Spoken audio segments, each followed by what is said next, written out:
Dr. Amy Vertrees is a general surgeon in Columbia, Tennessee, the founder of Columbia Surgery Partners, and is affiliated with Maury Regional Hospital. She went to med school at Uniformed Services University of the Health Sciences and trained at Walter Reed. She is the founder of BOSS, the Business of Surgery series, where she offers courses on how surgeons can enjoy clinic, dealing with difficult partners, common habits that hold us back, and how we can feel fulfilled at work. Those are the issues that we discuss. She also offers group and individual coaching and has her own podcast, so be sure to check out the Business of Surgery series. I had a lot to learn from Dr. Vertrees, and I'm sure y'all all will learn a lot too.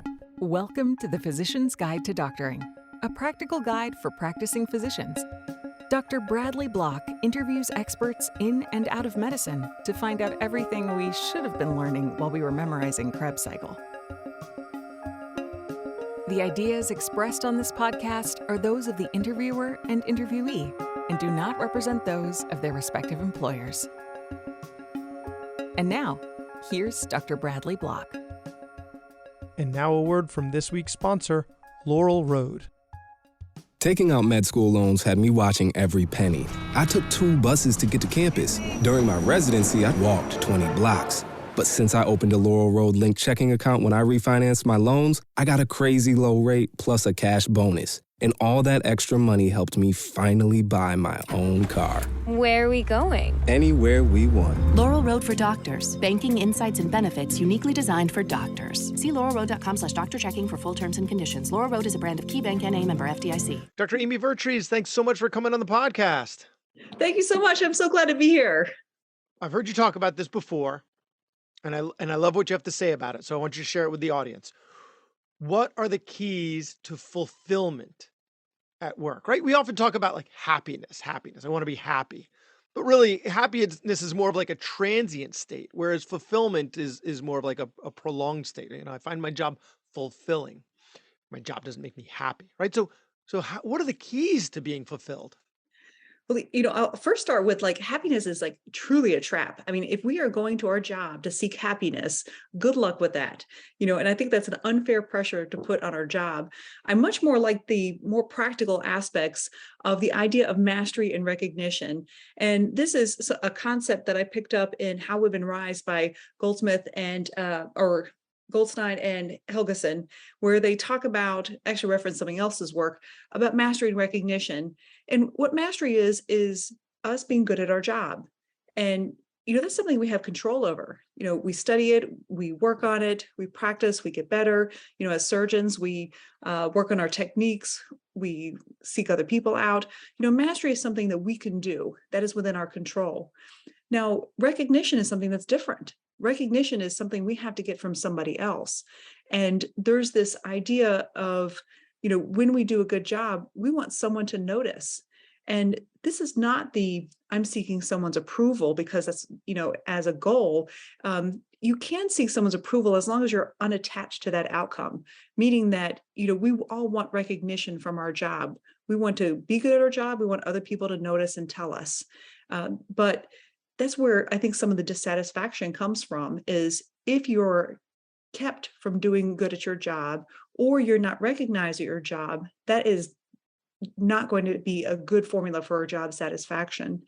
And, it's helpful for us to understand that's what we're looking for, and when we're dissatisfied in our job, trying to understand, am I not good at my job, or is someone keeping me from being good at my job, or am I not getting the recognition I want? And sometimes that's simply of, finding the key to either of those. But it's also a key in interacting with other people in the world. And this plays into things like delegating, of are we interfering with someone else's mastery and recognition?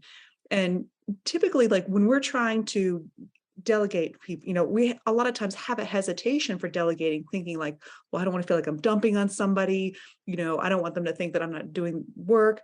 But what we're really doing when we don't delegate is that we're not giving a task to someone to gain mastery or demonstrate mastery. And we're also not recognizing them. So we're saying, not only am I not going to give you this task that's going to allow you to be good at your job, it's going to rob you of any recognition too. And that very, very simple concept really transformed how I felt about my job and also how I interacted with other people in their job. It made it so much easier to offload some of the work that I really wanted to offload, and recognizing that was actually essential. So then you're allowing them to gain mastery. So what you're referring to really anyone that we work with, correct? Like whether it's a medical assistant or an advanced practice provider or our trainees, really anyone that you can delegate to. What's the difference then between delegating and dumping? Because it sounds like some of it's dumping and you're kind of rationalizing dumping because you're saying it's well, it's actually I'm helping them gain mastery of faxing this chart to the other doctor because we still fax stuff, right? Like, how do we distinguish between the two? And also, I think in many situations, dumping is okay, right? Yeah. Like our time is really valuable. We're highly specialized. We're highly trained. So this is it's not like it's other people's jobs to do some of this stuff. So sorry, that was a lot and not really a focused question, but I feel like you know where to take it. I totally know where to take it. Yeah, I mean, it's absolutely true. And I think a lot of it is the mentality of it too. It's like, whose job is it? Me as a surgeon, should I be faxing things? And, it in some situation, I know, I don't think so at all. And I think it's recognizing that everyone should be practicing within their job description and the top of their license, and I think that recognizing that, and then we're all going to do some element of dumping, for sure. But, it's recognizing, should I be faxing this? Or should my nurse be faxing this? And, like, whose job is that? And I think, Or maybe not even the nurse, because the nurse has enough to do that's yes, up to their level of training. So we need to hire someone that doesn't have the training of a nurse to do the faxing, right? So everyone's kind of, you're escalating what everyone's doing so that they're working to their full potential. and that's a great point too, because I think that we also can let them have some autonomy too, is say, like, I have this fax that needs to get done. I'm going to give this to you. I don't care how it's done as long as someone faxes it. And, I do that a lot in my office where I will sometimes give it to the exact person who I know is going to do that, or I give it to my office manager and said, take care of it, and that's sort of recognizing their job as a managerial thing. And, that's, typically how I handle stuff is try to empower the people around me. And I did not realize that this was a huge misstep that I made in my initial office. My transition from employed to private practice was really built on my dissatisfaction with the clinic. And, I found a lot of flaws in the people that I worked with in clinic, and I did not like the relationship that I had with them. And it wasn't until afterwards when I sort of recognized this concept, how much of a role that I played in that dissatisfaction, because I came from a system that was relatively broken. I was used to doing the faxing and the workarounds and the things like that. I was used to doing all of it.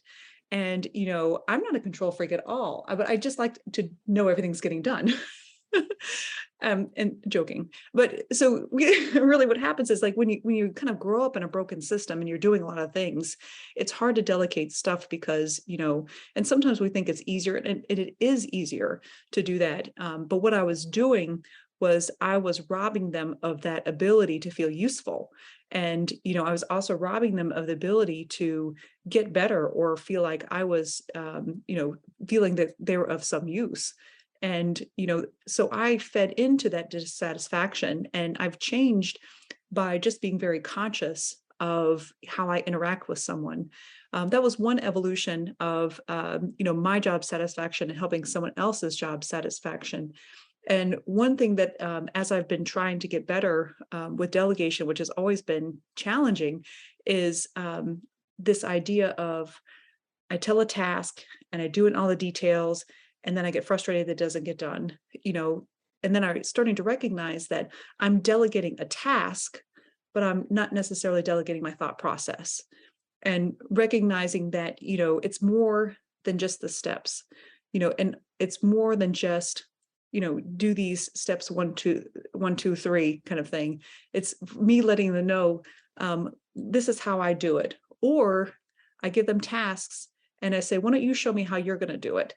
And so recognizing how they interact in the job is really helpful as well, because people are not going to do everything like we do. They may actually do it better, or they may not. And we need to know how to overcome their limitations as well. And so, really interacting with people and, paying attention to what they need, and how they can help us. This interaction is something that's so critical and job satisfaction, not just for us, but for them as well. I feel like there's a parallel there with loading the dishwasher, right? Like this is how you load a dishwasher. People like this. You say how I'm doing it. This is how you do it. No, no, you're doing it wrong. Doing it wrong. You're gonna have to do so many, you're gonna have to run it so many more times. It's so much more. But like, really? It's the just let someone else run the dishwasher, okay? Just because they're not doing it like you do it right. Nobody else knows how to do. Just let someone else load and run the dishwasher. And there's so many things in our lives and our practices that you know are amount to that. To me, it's a game of spatial relations. I actually don't hate loading the dishwasher, but I see how much I can fit in. But I think that I, works in this situation, right? Like a lot of things that run a parallel to that. well, I'm sitting here wondering, why is he attacking me? Oh, say, let me just tell you about the dishwasher. It's I just everywhere. get in there, I just get it done. Put the dishes in the dishwasher. My husband will unload those and put them in a particular order. And That's yeah, me. I'm that guy. well, at first I was like, what the heck? But then this is actually a really great example, because then he showed me his thought process. He's like, if I do it this way, and then, it'll be easy to offload and this and that. And I'm like, oh, okay, fine. So it wasn't just him telling me what to do. It was having him share his thought process. And then I bought into it. It's like, now I'm like, okay, fine. I will spend 2 more seconds. Or let's be honest, now I just plead ignorance and still let him do it. But Let him do it. Yep. Delegating. Delegating. Yeah. That reminds me of a Shel Silverstein poem. If I do the dishes and I drop one on the floor, maybe I won't have to do the dishes anymore. Oh, no. I don't know how to do, you know how to do it right. You do it. So I love that mastery and recognition, you really spin it on its head. Like for fulfillment, you use it for yourself, right? But then you use it for your staff as well. So mastery and recognition are important for them. So one, give them situations where they can feel like they have mastery, not like a derogatory, like where they actually, it's a challenge for them, and then give them recognition. But for yourself, I want to pull these apart from the physician for us, right? So like mastery, how are you defining mastery? Because I could see like, you're a general surgeon, I'm an ENT, overlap here with like thyroids, right? So we both do thyroids. There are some people out there that just do thyroid, parathyroid, right? That's their whole practice. And so they're going to get, but they're not, they're going to conferences to make sure that they're learning the latest and greatest, but they're still I'm not sure how you can really push the envelope with something like that. Whereas, another type of, you're learning advanced robotic techniques and doing things that other people haven't done. Like, is that what you have to do for mastery? Or can you just do the same stuff that you've always done? And that's also considered like, how are you yeah. defining mastery? Oh, I think, gosh, what a great question. And, as you were talking, I was like, well, how do I do that? And for mastery, for me, is just basically the statement, I'm good at my job. And this is a feeling that you get. This is a thought that you offer yourself. This feeling of satisfaction comes from the thought, I'm good at my job. And the only person who really can determine that feeling for myself is me. And if I decide that all I'm going to do is this procedure and I'm satisfied with it, and when I go there, I get a sense of accomplishment, then that is mastery. And so we can be recognized from other people, but the mastery is a thought that I'm good at my job and a feeling of satisfaction. And it's only something that we can generate for ourselves. Got it. Okay. So and then the recognition, I have to push back on a little bit, right? Because that sounds like you need external validation for fulfillment. So is that really what we're saying? What you're saying, that we need this external validation? Because all the other, can we call them new agey? But fine, new agey types of things is like you should only need internal validation. You shouldn't need external validation. It all should come from within. Or are you saying actually we're human and we do require external validation? Let's just own up to it. Totally. I think that we all are going seeking approval. I think that we all would like approval, but the people I think that are the happiest are the ones that are not tied to it. Like if you go to a job and you're good at it and no one ever says anything, I think that'll be an okay-ish job. But if you go and you do it and you're happy with it and others like, hey, I like how you did that. That really makes us feel good. And, I do think that we're all at some level really wanting approval and, wanting to feel something. And, other people can only generate that feeling for us by, what we think of what they say. And because you can imagine, like, well, actually, it's a really interesting question because as surgeons, and I try to really help the folks I talk to, that our patients tell us all the time they're doing a good job. Like, we just don't listen to them. We're listening to many, many different people, or, listening to the negative aspects of it too. But I try to remind folks to listen to the positivity of rounds, and like even just write it down, like what our patients say on rounds, because we don't hear it. And so we go to work going like, why doesn't anyone appreciate what I'm doing? Yet we're completely ignoring all the person. I mean, and I started writing them down, and I encouraged other people to write them down too. And, even just like on one rounds, like them saying, you're a gift to me, you saved my life. I mean, all these things, and I never actually heard them before. And so, and I got a little bit off your question, but, we go No, to that's the work. external validation. Like you're like the question was, do we really need the external validation? Shouldn't it all be internal? And what you're saying is, let's be realistic, and it's out there. It's out there. It's out there. Just look for it. And what you're saying sounds similar to what we hear about gratitude, in that, the brain is a threat detection machine. And so we only really, we've evolved to hear the negative and not the positive, because we're designed to just not die, right? So anytime that we get a negative Google review, or someone complains about how long they've been waiting, or, they don't like their scar, whatever it is, like that really stays with us. Whereas the 40 patients before them that are like, doctor, you're the best. You're so amazing. Thank you so much. And, oh, the reason I'm here to see you is because my 13 best friends all see you, and they told me that you're the best person to see, right? Like, and so we don't remember these things. And so what you did, you started writing them down as a way to train your brain, which is what gratitude journals are, right? Just a way to train the brain to recognize the positive when it happens. Yes. And, and answering your By the question. way, I don't gratitude journal. Sorry, I'm a complete hypocrite. I'm saying how great it is, and I don't do it. I tried and it didn't. So, but sorry, continue. Well, I think, I mean, I guess the question is like, how does it help? And it does help, but we don't have to necessarily do it all the time. But sometimes we need frequent reminders about how that helps. But to answer your question, do we need it? Imagine a clinic, like two clinics. Oh, I'm sorry, office hours, because we talked about this. Office hours, yes. It's not clinic. It's office hours. Maybe in that place that you used to work, that's all broken. That's the clinic. You don't want to go to the clinic. You want to be seen in my office hours. Yes. Exactly. Sorry. I mean, imagine the office hours where you go there and you're like, you have a hernia. Okay, we'll do this on Friday. And then that's it. And they come back and like, I fixed your hernia. Okay. And versus the, like, I was in pain before, and now, I feel so much better. And it took me a while to find someone, all these other things. I mean, that's basically approval that we're getting from someone. And you can imagine office hours where you just hear like A and B and head hole, fix hole, versus, the other thing where you get a little bit of a feeling from someone because they offer something that's meaningful. I mean, you can see that one's a job and one has a little bit more satisfaction to it. Yeah.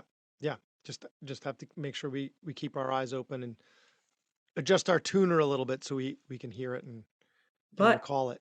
Not fall into the trap of relying on it, just like you mentioned, like the threat of it. So we have someone that comes in and says, like, you did not fix my problem. And like, well, I know you had a hole, I fixed your hole. And is that general surgery in a nutshell?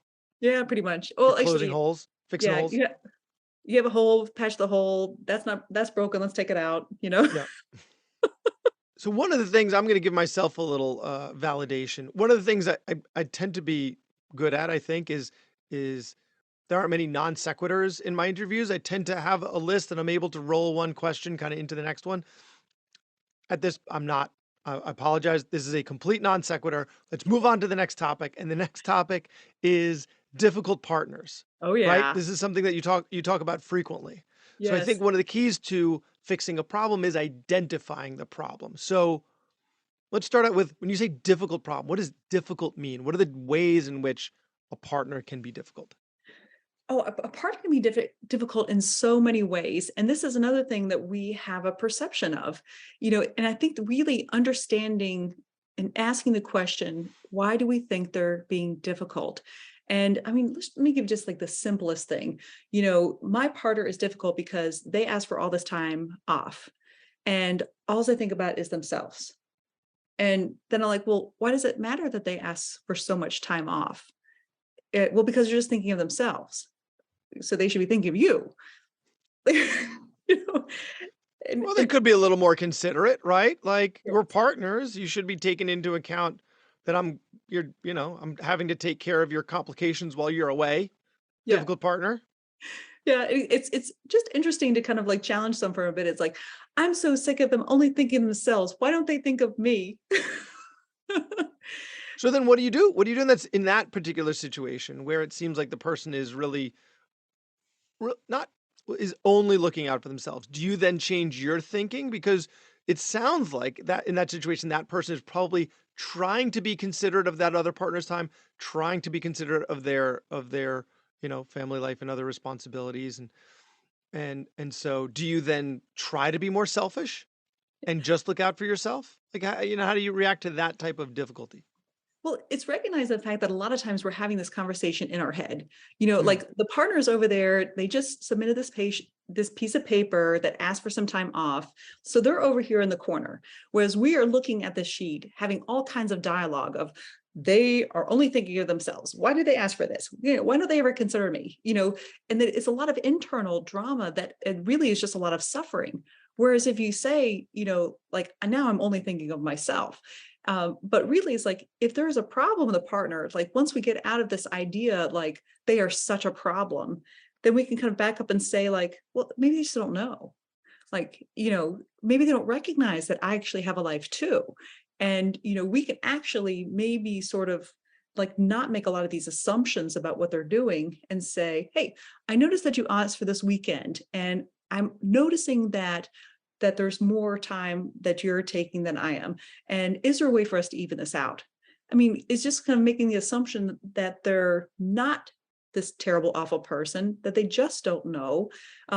Once we drop our dialogue about them, that's typically just a little bit in our head. Because what happens is that we build this resentment, we create this story about them, we have all these things about them. And so then what happens is we interact with them from resentment and frustration, and then we become the difficult partner. It sounds like you could be a marriage counselor. That's what this sounds like. That doesn't sound like managing a difficult partner at work. That sounds like managing a relationship at home, right? Like, you know, the person isn't doing what you expected them to do. So you have this whole argument in your head and you're, blah, blah, blah. And then you actually have a conversation about it. Turns out that everything is much better than you thought it was. So, Yeah. okay. Verbalizing, but those conversations are uncomfortable, inevitably, right? Starting that, you took this extra weekend. You knew that I had to go to my nephew's bar mitzvah and you took it anyway. And like, those are hard conversations. How do you get comfortable being uncomfortable? I don't want to be uncomfortable. Well, I think that really is that, do we have to be uncomfortable at all? It's the idea of understanding like the thoughts that we're having in our head and how they make us feel a certain way. My resentment for a partner asking for more time off is just based on this thought that I think they're being selfish.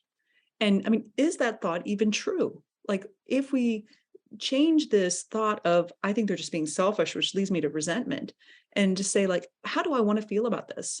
Maybe I want to feel curious about this. Like, I wonder why they ask for so many days off. And I wonder if they even know that this matters to me. And really kind of embracing and really feeling a feeling that we want to feel like, and if we want to feel understanding, or if we want to feel, respectful, I mean, these are feelings that we can have about someone.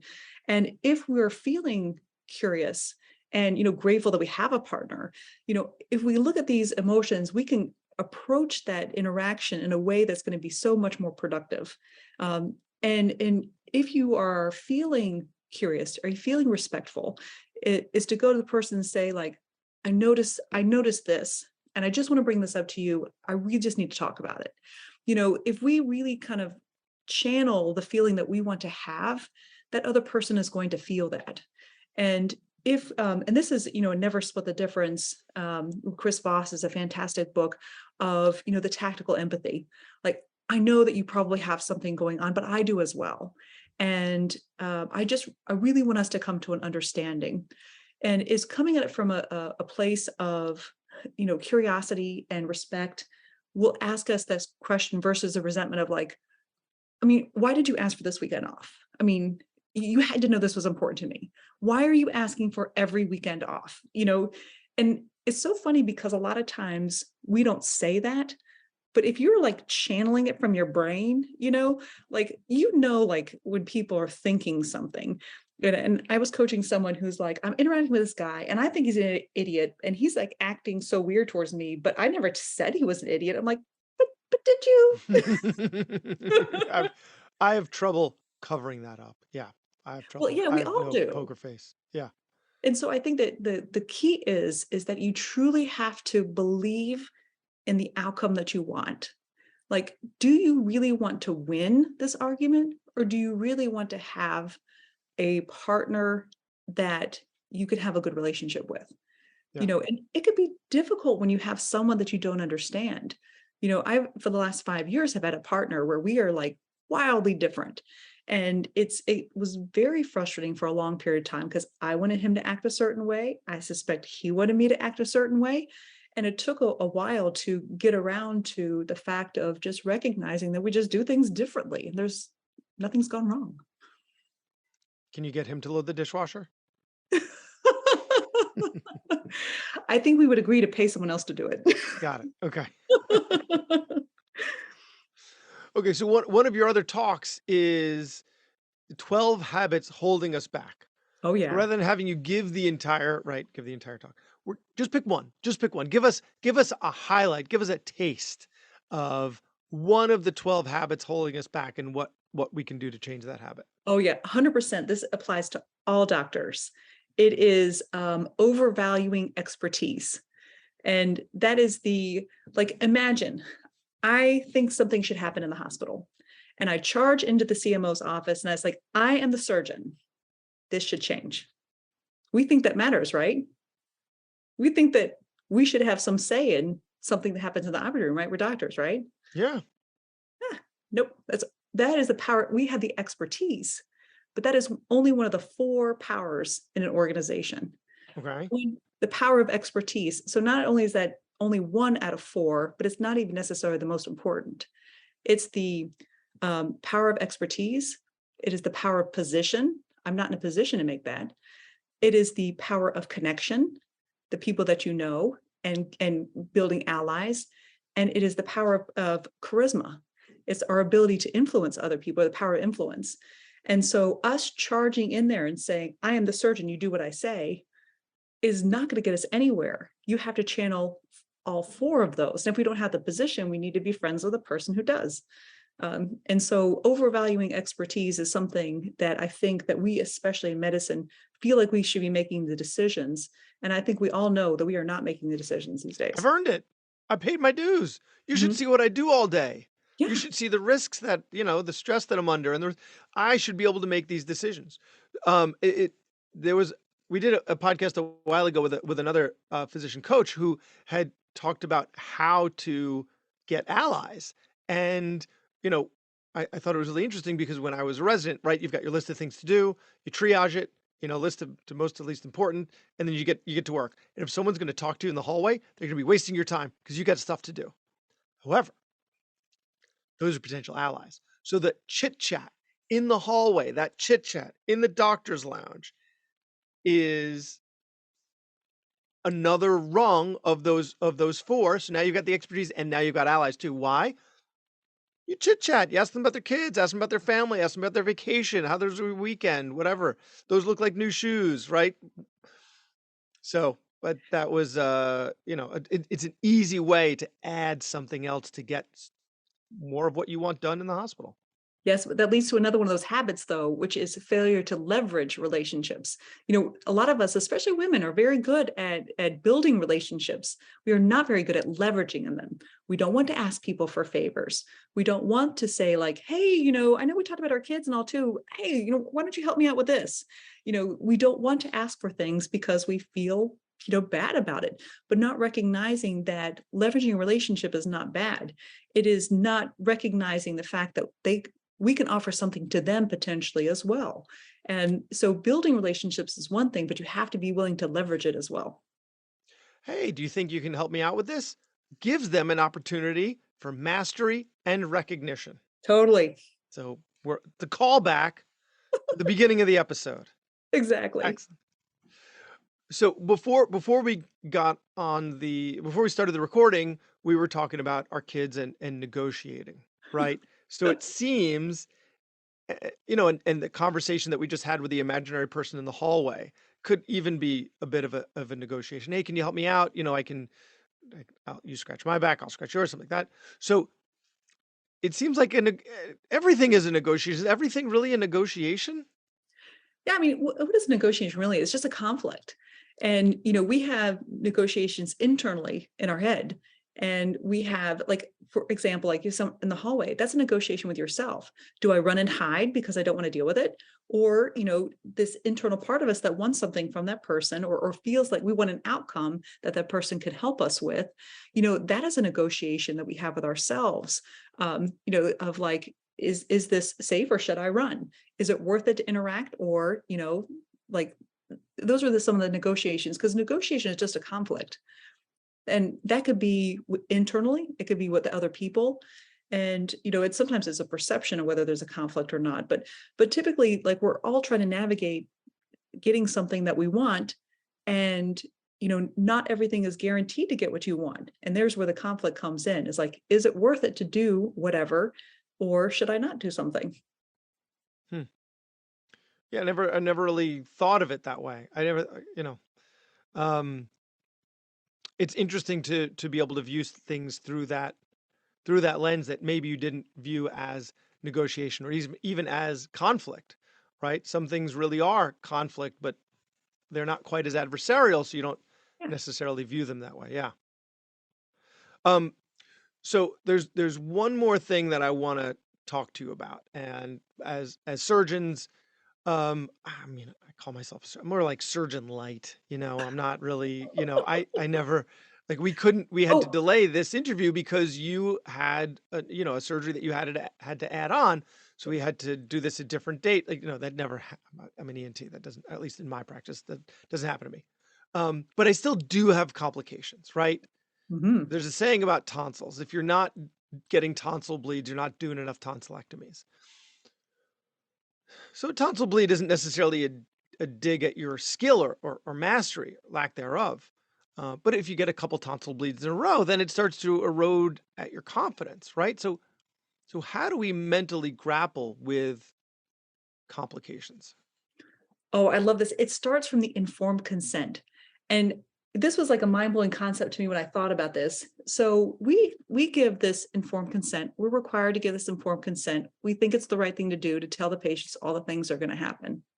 And we ask the patient, do you consent for this procedure? Do we consent ourselves to accept that risk? We tell ourselves it's not going to happen. We tell ourselves, I mean, if someone asks us, well, you can have a complication, sure, but in our mind, we don't think it's going to happen. And I think, taking that moment to recognize the fact that something might happen is the first step, is that we're arguing with reality if we don't. So preemptively planning how we're going to deal with the complication is probably the most helpful. How am I going to deal if this patient has bleeding? Am I going to be okay with that? I injure a surrounding structure. Am I going to be okay with that? This patient could die from allergic reaction that, or malignant hyperthermia. Am I okay with that? We have to really recognize that we're resisting reality if we think that this is not going to happen, whether it's 1 or 100, but certainly every case we do buy is more lottery tickets for that winner. There are a lot of callbacks in this episode to previous episodes. And one that, that reminds me of an interview with Stacia Dearman, who talks about, she's a pediatric emergency medicine physician who had, the worst complication that someone could have. And she talks about practicing medicine after that, like coming back and seeing patients again after having the complication of all complications. And, and that's what I'm hearing from you. And one thing that she said was, um, you know, the, we do hard things. We do hard things. And that's what you're saying. You're saying we could get complications. If I'm not okay with that, then I shouldn't be doing this. So I need to be okay with that. And that's what she said. She said, every day we do hard things. We put ourselves in harm's way. Our patients are the one really in harm's way, but it can affect us and it can infect us really, really deeply. And we have to be okay with that. Otherwise, we can't continue practicing, and we have to accept it, and we have to recognize it. And I think that allows us that recognition that we do things that other people can't do, that other people wouldn't be willing to do. They wouldn't be able to get up the next morning and continue doing it, but we're doing it. So having complications is one of those things. It will happen, and you got to be okay with it.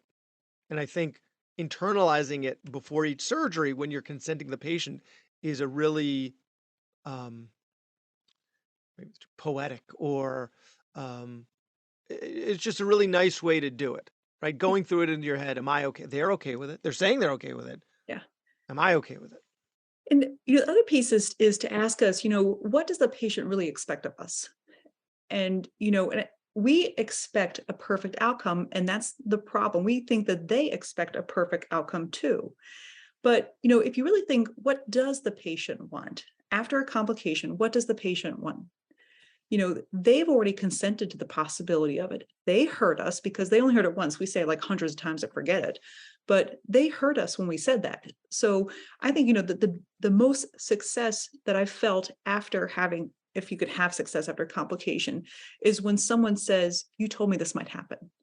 And so then I knew that I set the expectation, which reminded me of the expectation. And the fact that we discuss this ahead of time is the most helpful thing, is preparing the patient for the possibility, in the case, doing the best that you can, and afterwards facing the reality of whatever happened. And so when they say that you told me this could happen, then, they acknowledge the fact that this was accepted ahead of time. So we should acknowledge the fact that this was accepted ahead of time. And the other aspect is, what do they really want?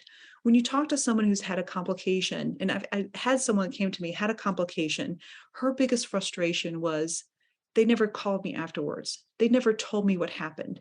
The op report is missing. I've asked them details and they shut it down because they thought she was going to sue. So she heard nothing. She's like, I just wanted to know what happened to my body.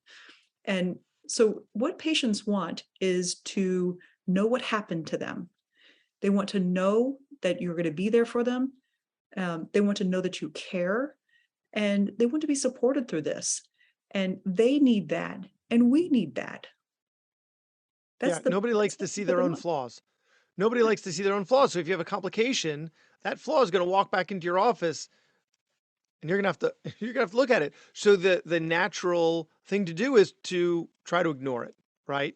But that's clearly the wrong thing to do, right? The patient's going to feel abandoned. They're more likely to litigate if you do something like that. So you need to be rolling out the red carpet. You need to be doing everything you possibly can to make this patient, to take care of this patient and make them feel like you're taking care of. Because really, perception is reality. You what they feel and versus what you think. Ultimately, what they feel is. That is where you fail the patient. More important. You did not fail the patient on the complication. You failed them when you did not support them. Yeah.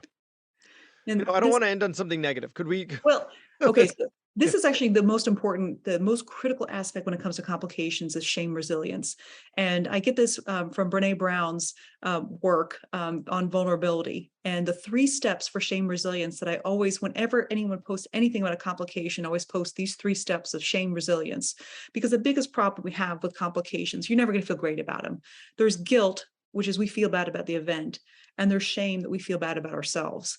And, it's the feel bad about ourselves, that shame is where the true problem is. Because if you feel guilty, you'll want to gather people. It's people coming together and providing support. And that includes from the patient and includes from our colleagues. That we're open to hearing from other people because it's about the event and we want to understand about the event. We want to heal from the event. And shame is about ourselves. We don't want to be seen. We withdraw. We don't hear what the patients understand us. We don't hear from our colleagues that this could have happened to anybody. And so we never actually get any kind of feedback or help. So shame resilience is what you really want to focus on, because you want to be able to move that shame to simply guilt. So then you're open to be able to heal from this event. And so shame resilience is 3 steps. And one is reach out to a trusted source. Now that could be, online in some of these groups, or a friend or a trusted colleague. It's reaching out to someone that you trust and share what you feel. The second is talking kindly to yourself, is recognizing when you're not being very kind to yourself. Would you tell your colleague this? Would you tell yourself as a child this? Are you talking to yourself kindly? And the third, and this is kind of going what we were talking about, is owning the story. You want to own the story so you can own the ending. And when you have a complication and you own that, then you're able to own that story, which means you can own the ending. I can go and share that complication with the patient and we can both find a way to move on versus never owning it. So then you're at the victim of whatever happens. And those 3 steps are easy to remember. And it's really, really transforming to be able to avoid that shame, which is going to put you in a shame spiral, versus guilt, which is going to allow you to heal. Amazing. So if people want to learn more about, you have courses for a lot of the stuff that we talked about today, right? You've got your courses, you've got the Boss Surgery podcast, you do coaching, and you close people's holes. You close holes too. So take these out too. If there's any gallbladders left, I'm not so sure. You've gotten to most of them already. So if people want to find you, where do they find you?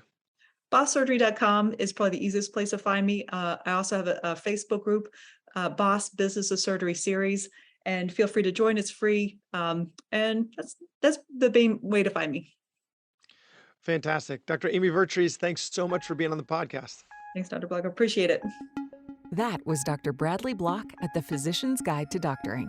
He can be found at physiciansguidetodoctoring.com or wherever you get your podcasts. If you have a question for a previous guest or have an idea for a future episode, send a comment on the webpage. Also, please be sure to leave a 5-star review on your preferred podcast platform. We'll see you next time on the Physician's Guide to Doctoring.